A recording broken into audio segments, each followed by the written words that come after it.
Aren't we just manipulating people with motivational interviewing?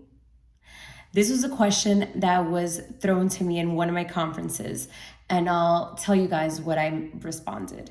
My name is Dr. Monica Gilbert. I am a board certified behavior analyst, BCBA. I'm also a licensed mental health counselor and a licensed psychologist in the state of Florida. So, what did I respond to this question? I thought about it for a couple minutes and then I said, yeah, you could use motivational interviewing to manipulate others.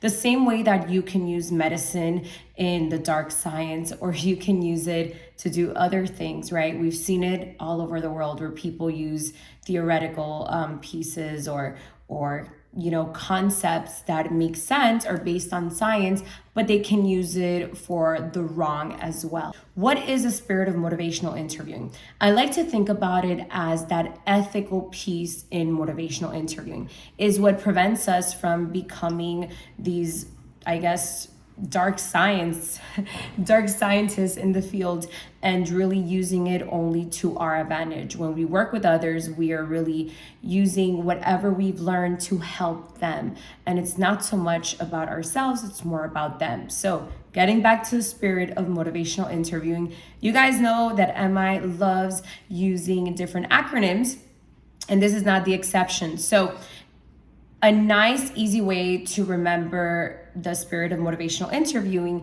is to follow your pace. So P stands for partnership, and partnership has to do with collaboration. You want to be in the same level as a person that you are working with. It shouldn't be a hierarchy where you're up here as the expert and they're down here as a learner. You want to work together.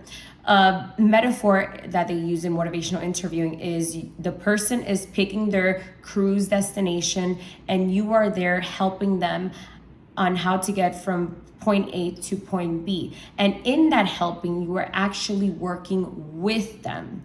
So we're not just doing parent training to parents, we're doing parent training with parents. I love using that too. I think that puts this concept in perspective. The A portion of the PACE stands for autonomy, and this has to do with accepting that irrevocable right that everyone has to make their own decisions and make their own choice. At the end of the day, your clients will change if they want to change. So that is really respecting their autonomy and accepting it as well.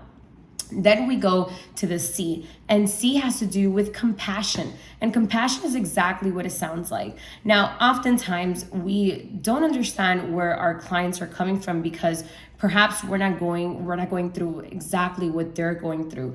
But I'm sure that we can think back in our lives in situations where it's been difficult for us to change our behavior, even though all the data points to, hey, it's time to do so.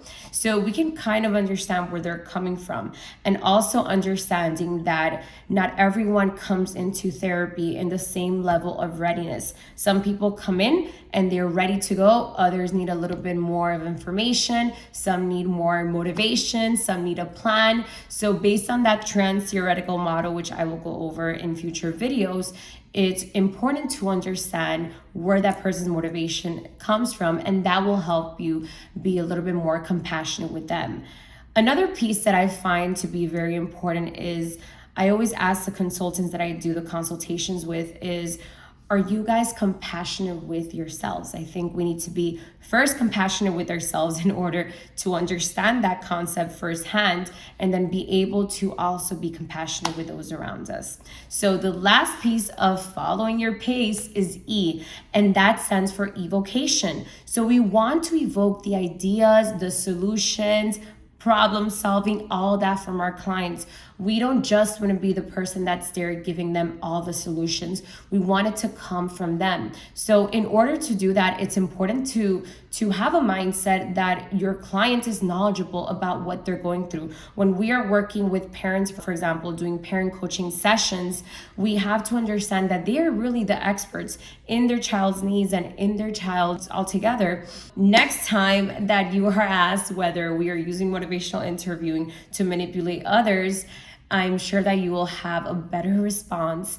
And always take the spirit of motivational interviewing with you. That is why it's really difficult to, and you should probably not use some of these skills with your significant others or others around you, because your motivation may not be aligned with theirs, right? The reason why you are using these skills is to try to get them to do something you want them to do. And that's not what it's about. If you're following the pace, you will be doing things with your client and basing it on the needs that they have. I hope this helped, and I hope you guys can check out my other videos.